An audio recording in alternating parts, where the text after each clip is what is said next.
Good afternoon YouTube guys. இன்றைக்கி நாம் என்ன ட்ராவல் பண்ண போகிறோம்னா திருச்சிராப்பள்ளி கோட்டை முதல் கரூர் வரை எந்த ட்ரெயின்லன்னு கேட்குறீங்களா? Train number 16843 Tiruchirappalli junction Palakkad express. இந்த ட்ரெயினில் தான் நம்ம ட்ராவல் பண்ண போகிறோம். இதனுடைய ஸ்பெஷாலிட்டி என்னென்னா காவிரி கரையை ஒட்டியே செல்கிறது. ரயிலு ரோடும் பக்கத்துலேயே போகும். ஆல்ரெடி நான் விளாக் எடுத்திருக்கேன், இருந்தாலும் திரும்ப ஒருத்தர் விளாக் எடுக்கிறேன், எல்லாரும் தெரிஞ்சுக்கணுங்கிறதுக்காக. சில மாற்றங்கள் ஏற்பட்டிருக்கலாம். அதனால் இந்த விளாகை தொடர்ந்து பாருங்கள். வேல்யூபிள் கமெண்ட்ஸை பதிவிடுங்க.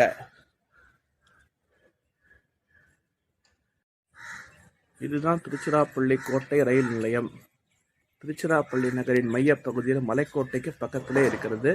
திருச்சிராப்பள்ளி நகரின் வர்த்தக நிறுவனங்களுக்கு மத்தியிலும் தில்லை நகர், உறையூர் போன்ற இடங்களுக்கும் மிக அருகாமையில் உள்ளது. குறிப்பாக திருச்சி நகருக்குள்ள வர்றவங்க இந்த ஸ்டேஷன் இறங்கினாலே எளிதில் மலைக்கோட்டை, வெக்காளியம்மன் கோவில், தில்லை நகர் போன்ற இடங்களுக்கு எளிதில் செல்லலாம். இதுதான் இந்த ஸ்டேஷன். பாருங்க. இப்போ நம்ம நோக்கி ஒரு குட்ஸ் ட்ரெயின் ஒன்று வந்துட்டு இருக்கு. என்னன்னு தெரியல. இது ஆல்ரெடி நான் சொல்லியிருக்கேன், இது லேண்ட் ஆஃப் ஃப்ரைட்ஸ். ஏன்னா குறிப்பாக மேட்டூர் அனல் மின் நிலையம் மற்றும் மாயனூர் சிமெண்ட் ஃபேக்ட்ரிங்க இதெல்லாம் சரக்குகளை ஏற்றிக்கொண்டு நிறையா வண்டிங்க இந்த வழியாக வரும். குறிப்பாக டெல்டா மாவட்டங்களுக்கு போகக்கூடிய சரக்கு நாகப்பட்டினம் ஹார்பர், தமிழகத்தின் மேற்கு மாவட்டங்கள் மற்றும் கேரளாவிலிருந்து டெல்டா மாவட்டங்களுக்கு நாகப்பட்டினம் ஹார்பருக்கு போகக்கூடிய சரக்கு ரயில் இப்படி தான் வரும். அது ஒரு பகுதி தான் வந்துட்டுருக்குன்னு நினைக்கிறேன் இந்த ட்ரெயின். இந்த ட்ரெயினுக்காக டிடென்ஷன் பண்ணுறாங்க. ஏன்னா ட்ராக்கை மாற்றி விட்டுருக்காங்க, என்னன்னு தெரியல. இந்த இதுக்காக தான், ட்ரெயினுக்காக தான் மாற்றுறாங்கன்னு நினைக்கிறேன். பாருங்கள், AAG 9 கிரீன் ஹார்ஸ் பவர். பாருங்கள்.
மற்றும் ஒரு சரக்கு ரயில் வந்து கொண்டிருக்கிறது.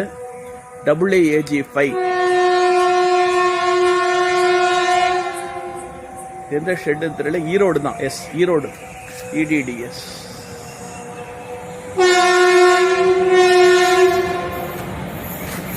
ரெட் ஆக்சைடு லிவரேட் ஈரோடு லோக்கல் ஷெட்.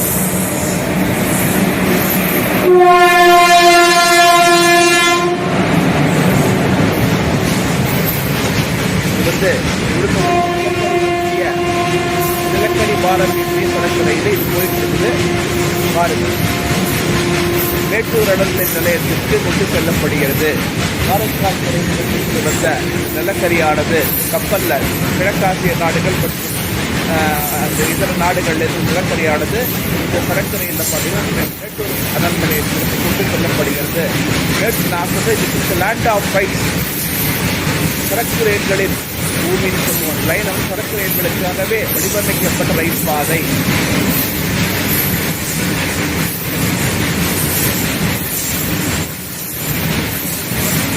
இந்த ரயில் போன பிறகு நம்ம ஏற வேண்டிய ட்ரெயின் வரும் பாருங்க.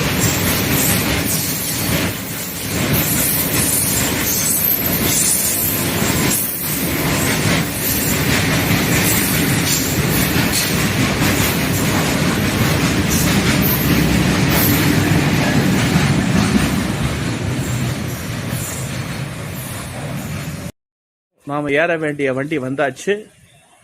WAP4 நினைக்கிறேன். WAP4 தான். Red monster WAP4 22XXX of Arakkonam loco shed. Arakkonam தான். எஸ், அரக்கோணம் லோக்கோ ஷெட் தான் நம்ம வண்டி எடுத்துட்டு வருது, புல் பண்ணிட்டு வருது பாருங்க.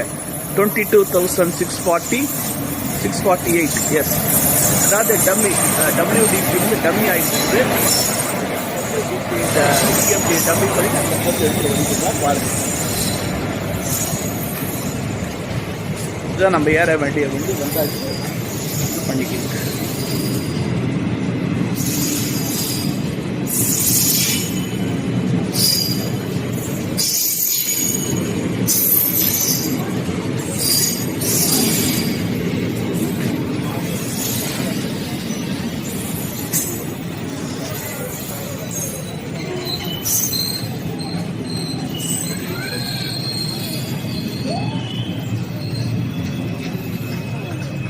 நம்ம ட்ரெயின் ஏறி உக்காந்துட்டோம்.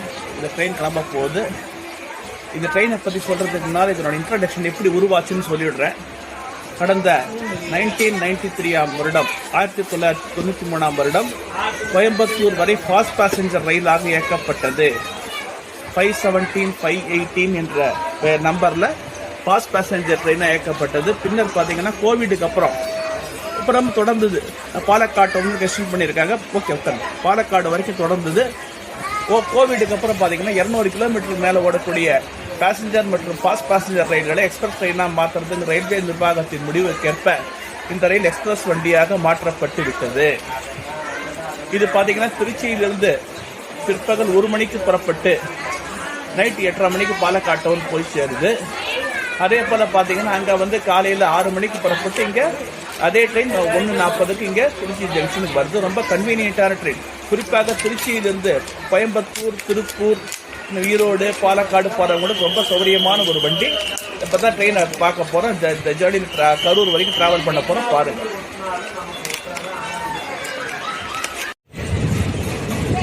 நாம் திருச்சிராப்பள்ளி கோட்டை ரயில் நிலையத்திலிருந்து புறப்பட்டு விட்டோம். நமது பயணம் தொடங்கிவிட்டது.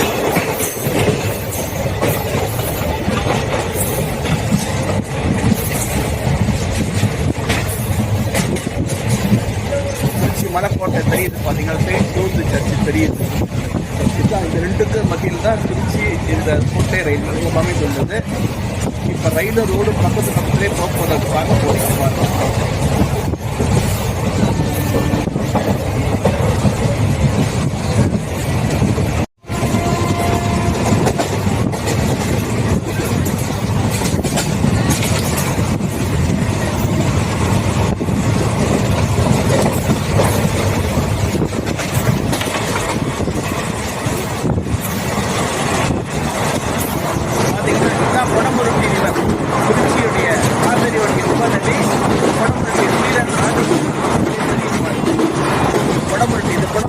தாண்டி தான் வரும்போது தான் மெயின் என்ட்ரன்ஸ் திருச்சி நகரக்குள்ளே நுழைவு வாயில கொடம்புரட்டி ரிவர் தான். இதை பார்த்தீங்கன்னா இந்த வேசாப்பாடு ரோடு முதலே சொல்லியிருக்கேன் பார்த்தீங்களா, திருச்சி கோயம்புத்தூர் ரோடு இந்த ரயில்வே பக்கத்துலேயே போகும். நேஷனல் ரயில்வே ட்ராக்கும் பக்கத்துலேயே போகும் பாருங்க.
இதுதான் ராமகிருஷ்ண தபோவனம், திருப்பராய்த்துறை சொல்லுவாங்க. இந்த இடம் ரொம்ப, அதாவது இந்த குடில் ஸ்கூல்னு சொல்லுவாங்க. இங்கே வந்து ரெசிடென்ஷியல் ஸ்கூல் இது.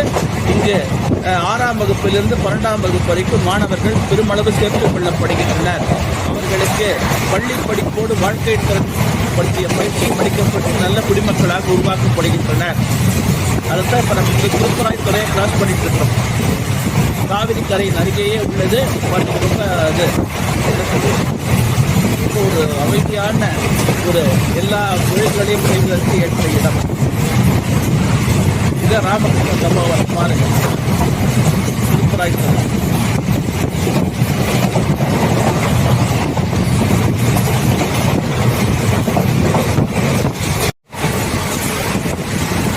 இதுதான் பார்த்தீங்கன்னா திருச்சி கரூர் தேசிய நெடுஞ்சாலை. கேட்டாப்பல் தெரிஞ்சு பார்த்தீங்களா, இது லாலாப்பேட்டை வரைக்கும் இந்த அலைன்மெண்ட் வரும். நம்ம நின்றுட்டு இருக்கோம் பார்த்தீங்களா, இந்த அலைன்மெண்ட்டை லாலாப்பேட்டை வரைக்கும் வரும். லாலாப்பேட்டைக்கு அப்புறம் எதிர்ப்பு சைடு போகும். இப்போ ரயில் ரோடு பக்கத்துலேயே பிடிக்கிறதுனால எந்த பயணிகளுக்கு எந்த பிரச்சனையும் வராது. ரொம்ப கம்ஃபர்டபுளாகவும் சேஃபாகவும் ட்ராவல் பண்ணலாம். எனவே இந்த ரயில்வே ட்ராக்கை பயன்படுத்துங்க, ட்ரெயின்களை பயன்படுத்துங்க. இந்திய ரயில்வேக்கு வருமானத்தை அதிகரியுங்கள். Long live Indian railways.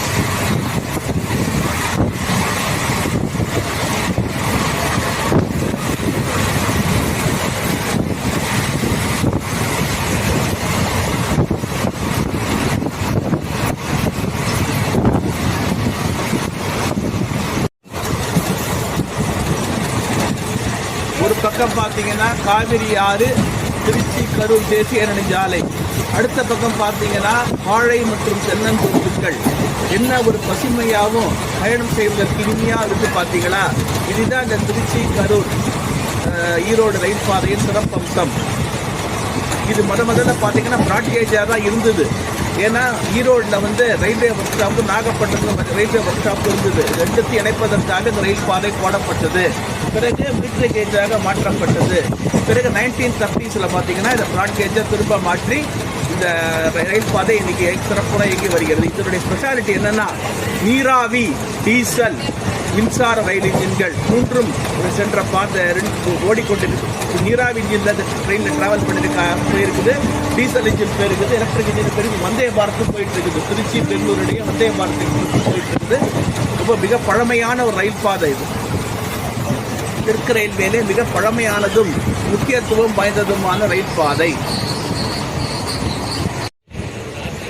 இப்ப நம்ம நெருங்கிட்டு இருக்கிற இடம் எதுனா பெட்டவாத்தலை, திருச்சி மாவட்டத்தின் கடைக்கோடி நகரம். இதுதான் திருச்சி மாவட்டத்தினுடைய கடைசி இடம். இதுக்கப்புறம் பார்த்தீங்கன்னா கரூர் மாவட்டம் தொடங்கிவிடும். இங்க ஒரு பெரிய சுகர் ஃபேக்டரி இருக்கு. இது ஒரு திருச்சி மாவட்டத்தின் முக்கியமான ஒரு தாலுகா. அது தெரியுது பார்த்தீங்களா, அதுதான் பெட்டவாத்தலை சுகர் ஃபேக்டரி. EID பேரி நிறுவனத்தார் நடத்துகின்ற பெட்டவாத்தலை சுகர் ஃபேக்டரி. இங்கிருந்து கரூர். இது ஏன்னா ஏன் இங்க சுகர் ஃபேக்டரி வச்சிருக்கிறாங்கன்னா, இந்த ஊரை சுற்றி நிறைய கரும்பு தோட்டங்கள் உள்ளது.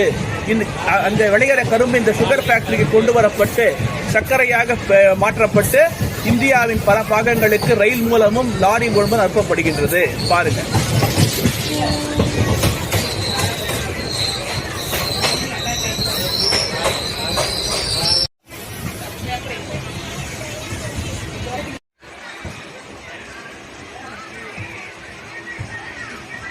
நமக்கு ஏத்தாப்பால் இருக்கிறது தான் பெட்டவாத்தலை டிராக்ஷன் சப்ஸ்டேஷன். இங்கிருந்து தான் TNEB வரக்கூடிய மின்சாரம் இந்த டிராக்ஷன் சப்ஸ்டேஷன்ல சேமிக்கப்பட்டு ரயில்வே துறைக்கு மின்சார ரயில்கள் இயங்குவதற்கு அனுமதி கொடுக்கின்றது. சூப்பரா இருக்கு இந்த டிராக்ஷன் சப்ஸ்டேஷன். பாருங்க, பெட்டவாத்தலை ரயில் நிலையம். அதுக்கு அடுத்தது நம்ம குளித்தலை. அடுத்து நிற்க போறதுன்னா குளித்தலை.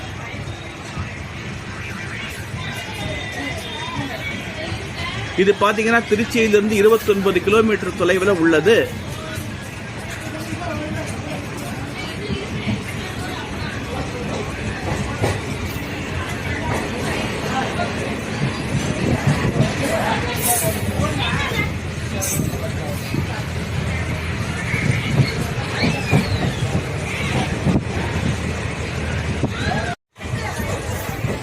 இப்ப நாம கரூர் மாவட்டத்தின் முதல் நகரமான குளித்தலையில் நெருங்கி விட்டோம். குளித்தலை ரயில் நிலையத்துக்குள்ள வந்துட்டோம். குளிர் தண்டலை. குளிர்ச்சியான தண்டலை. தண்டலைன்னு இடம் பேரு. குளிர்ச்சியாக இருப்பது. சுற்றிலும் பார்த்தீங்கன்னா தென்னந்தோப்புகளும் வாழைத்தோப்புகளும் பச்சை பசேலென குளிர்ச்சியாக இருப்பதால் குளிர் தண்டலை என பெயர் பெற்று நாளடைவில் அந்த பேர் பார்த்தீங்கன்னா குளிர் தண்டலைங்கிறது குளித்தலையாக மாறியது. தமிழகத்தின் சட்டமன்ற தொகுதிகளில் ஒன்று.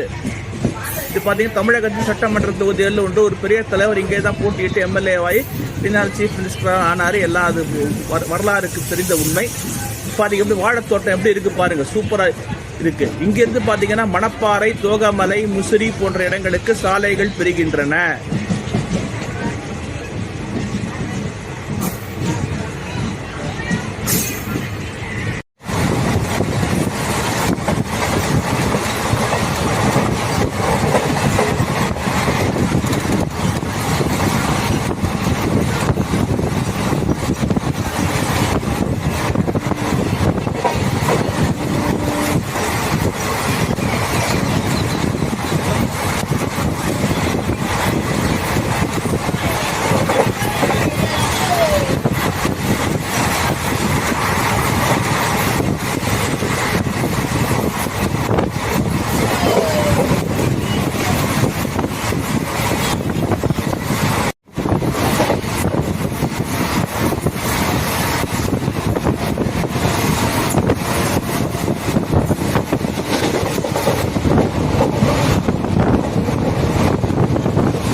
இதுக்கப்புறம் பார்த்தீங்கன்னா ரோடு இங்கேருந்து அந்த பக்கமாக போயிடுச்சு பாருங்க. ரயில்வே கேட்டாக இருந்தது.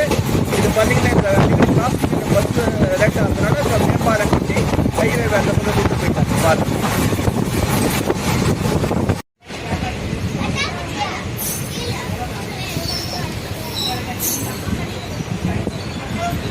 இப்போ நாம் நெருங்கி இருக்கிற ஸ்டேஷன் எதுன்னா மாயனூர். இது வந்து ஒரு கரூர் மாவட்டத்தில் ஒரு முக்கியமான நகரம். இங்கே சிமெண்ட் ஃபேக்ட்ரி இதெல்லாம் இருக்கு. இந்த டயட் ஆசிரியர் பயிற்சி கல்வி நிறுவனம், ஆசிரியர் கல்வி பயிற்சி நிறுவனம் டயட் மாயனூர்ல இருக்கு. ரொம்ப ஒரு முக்கியமான கடவூர் வழியா மணப்பாறை செல்லலாம். இலங்காக்குறிச்சி மணப்பாறை செல்வதற்கும் வழி உள்ளது. நம்ம மாயனூர்ல இருக்கிற இந்த இதுதான் செட்டிநாடு சிமெண்ட் ஃபேக்டரி. கரூர் மாவட்டத்தில் செயல்படும் ஒரே ஒரு cement factory Chettinad cement, Puliyur. இதுக்கு சைடிங் லைன் போது பாருங்க.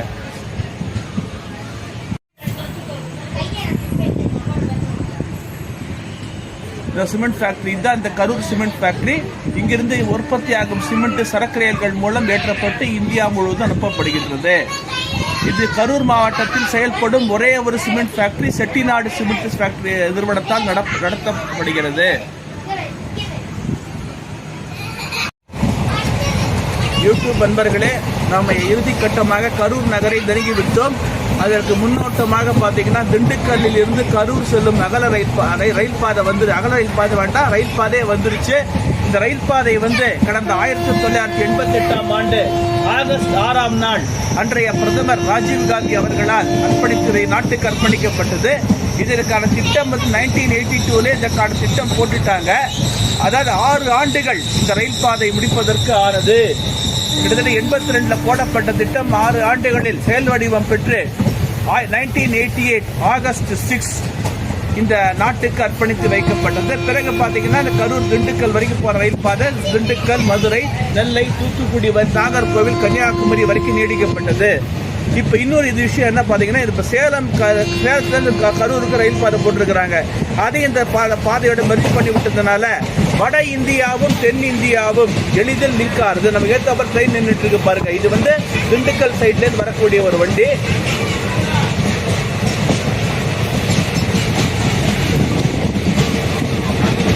நாகர்கோவிலிருந்து கோயம்புத்தூர் செல்லுகின்ற வண்டி.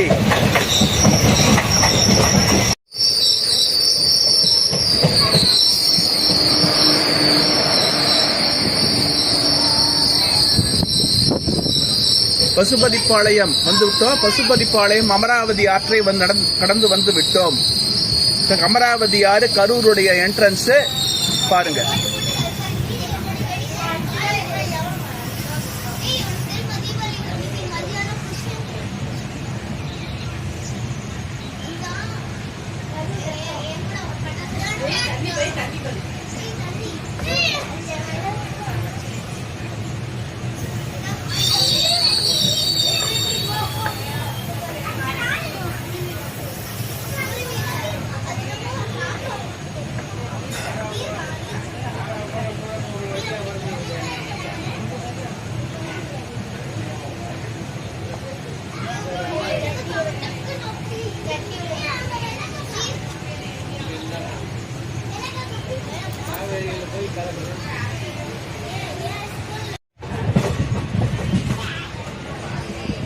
இதுதான் கரூர் சிக்னல் செக்கிங் போஸ்டினுடையது.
இதுதான் நம்ம ரிட்டர்ன் ஆக வேண்டிய ட்ரெயின். இப்போ சேலம் கரூருடைய வேலை நடைபெறுவதால் இந்த கரூர் ரோட் ஷார்ட் டெர்மினேட் பண்ணியிருக்கிறாங்க. இது வந்து 3 மணி 45 நிமிடங்களுக்கு இங்கேருந்து புறப்படும். இதில் தான் நம்ம திருச்சி போகிறோம் பாருங்கள்.